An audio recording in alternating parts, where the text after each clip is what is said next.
السلام عليكم ورحمة الله وبركاته. أهلا بيكم معايا في فيديو جديد من فيديو النهاردة إن شاء الله هشرح فيه معاكم طريقة عمل وحدة مربعة سهلة جدا جدا جدا وبسيطة لعمل مفرش سرير أو بطانية بيبي. ممكن نعمل منها شال مستطيل وممكن ندخلها في بلوزة، يعني نقدر نعمل منها أكتر من حاجة. الوحدة زي ما احنا شايفينها بتكون بشكل مربع، بس ايه الزوايا ما بشتغلش فيها.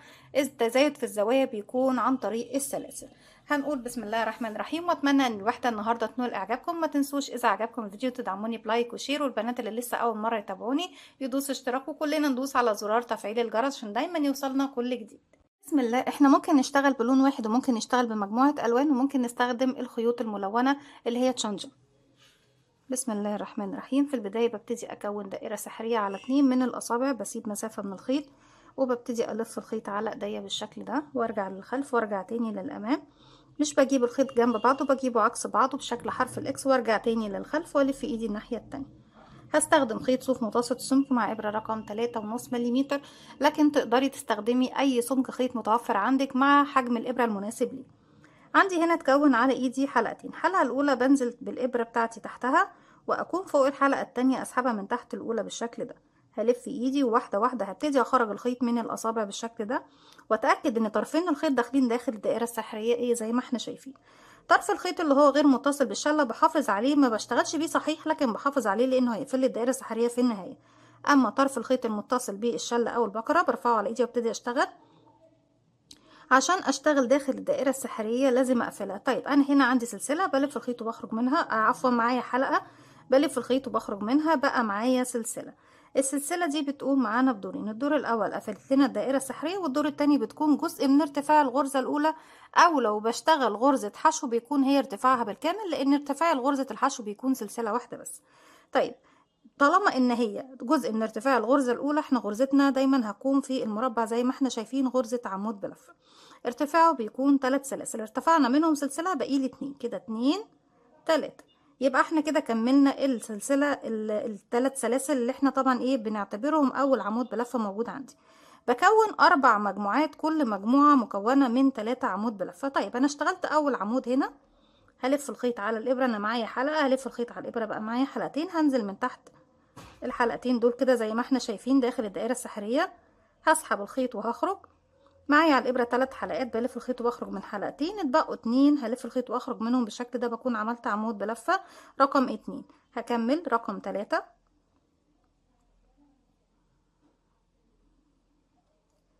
كده كونت اول مجموعة مكونة من 3 عمود بلفة. هاخد بعدها 3 سلاسل، وبعد كل 3 عمود باخد 3 سلاسل. اول سطر عندي بيكون بعد كل 3 عمود 3 سلاسل، 1 2 3. هرجع تاني اكون 4 عمود، 1 2 3. مركز او سنتر الدائرة واسع شوية مش عارفة تشتغلي، شدي شوية الخيط البداية، هتضيقي السنتر زي ما احنا شايفين. بعد كل 3 عمود 3 سلسلة، 1 2 3. وارجع اكون مجموعة رقم 3 مكونة من 3 عمود، 1 2 3. 3 سلسلة، 1 2 3. واخر مجموعة عندنا فيها 3 عمود، 1 2 3. 3 سلسلة عشان نقفل الزاوية الأخيرة، 1 2 3. قبل ما اقفل المربع في السطر دوت بشد بقى طرف خيط البداية بالشكل ده، هيقفل لي سنتر او مركز او منتصف المربع. خيط البداية اهو دوت هجيبه معايا في الظهر كده. تالت سلسلة ارتفاع عندي 1 2 رقم 3. برفع بالشكل ده الحلقة الأمامية كده، وارجع انزل من تحتها وارفع على الإبرة الحلقتين الخلفية والمطب اللي في الخلف، وهاخد كمان معايا على الإبرة طرف الخيط اللي هو ايه خاص بالبداية. هلف الخيط واخرج من تحتهم ومن تحت الحلقة الموجودة عندي على الإبرة.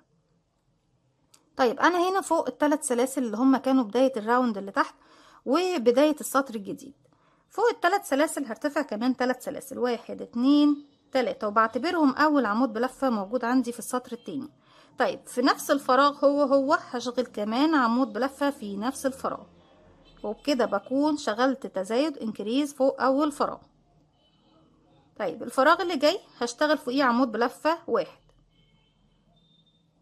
يعني انا بشتغل تزايد فين؟ في اول غرزة وفي اخر غرزة، على مسافة او مدى ارتفاعي لكل السطور اللي هشتغلها. دايما فوق الاعمدة بشتغل فوق اول غرزة مرتين وفوق اخر غرزة مرتين، والاعمدة اللي في المنتصف كل عمود فوقيه واحد بس. كده اشتغلنا في العمود اللي في المنتصف كده عمود، العمود الاخير بعمل فوقيه تزايد انكريز، يعني بشتغل فوقيه مرتين، واحد اتنين. خلاص الخيط اللي هو الخاص بالبداية هنسيبه بقى بإبرة التنظيف. بعد كده ببتدي انضفه، علشان انا مش عاوزة اسحبه من تحت السلاسل، لاني لو سحبته مع السلاسل هيبتدي يبان معايا في الخلف، لكن انتوا بتنضفوه بإبرة التنظيف. انا هنا بسحبه مفيش مشكلة، عشان برضك تشوفوه ويكون كل حاجة ايه واضحة قدام. اول غرزة بشتغل فوقيها مرتين، واحد بس. طبعا قبل ما نروح نشتغل بناخد كام سلسلة بقى في الراوند دوت؟ هناخد 5 سلسلة فوق الثلاث سلاسل. وزي ما قلت لكم انا ما بشتغلش داخل الزوايا، يعني احنا في المربعات العادية بنشتغل داخل الزوايا، يعني فوق الثلاث سلاسل كنت بشتغل، لكن في المربع النهاردة ما فيش شغل فوق السلاسل. التزايد طب بيكون ازاي؟ بيكون بتزايد عدد السلاسل نفسها. تحت كنا بنشتغل ما بين كل مجموعة ومجموعة كنت بشتغل 3 سلسلة، فوق هشتغل ما بين كل مجموعة ومجموعة 5 سلسلة، واحد اتنين تلاتة.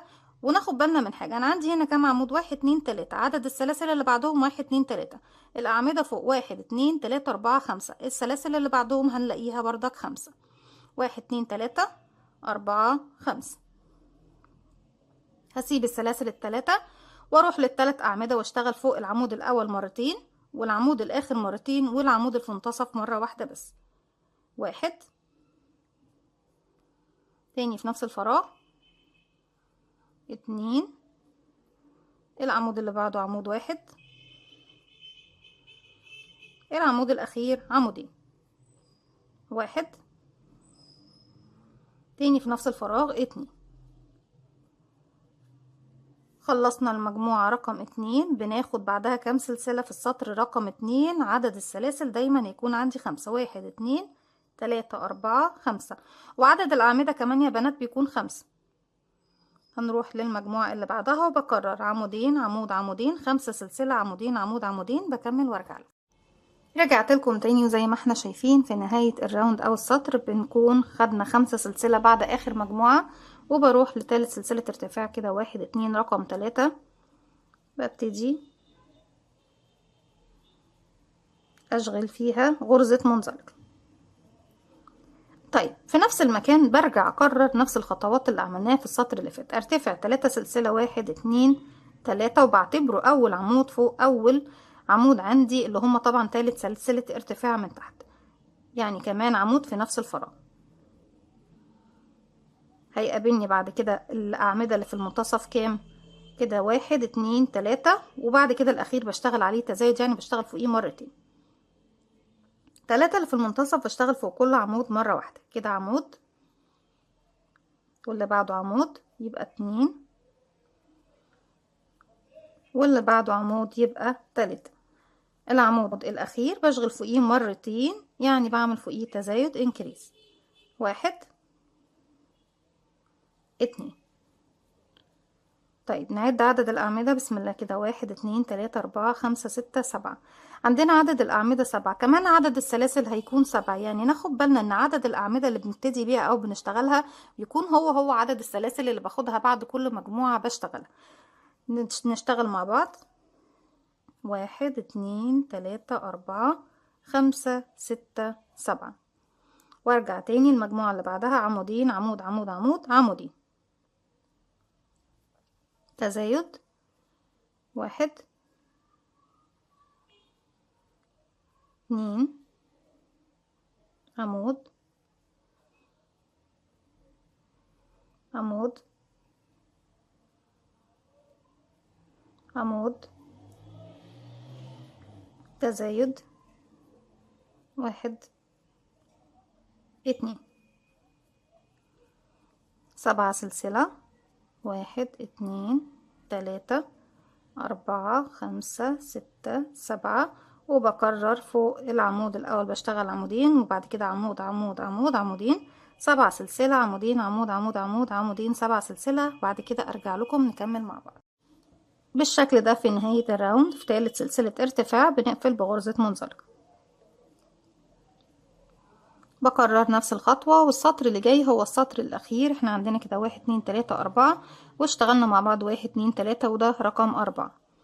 نفس طريقة التزايد، ان فوق أول فراغ بشتغل مرتين، وفوق آخر فراغ بشتغل مرتين، وفوق الخمسة اللي في المنتصف بشتغل مرة واحدة.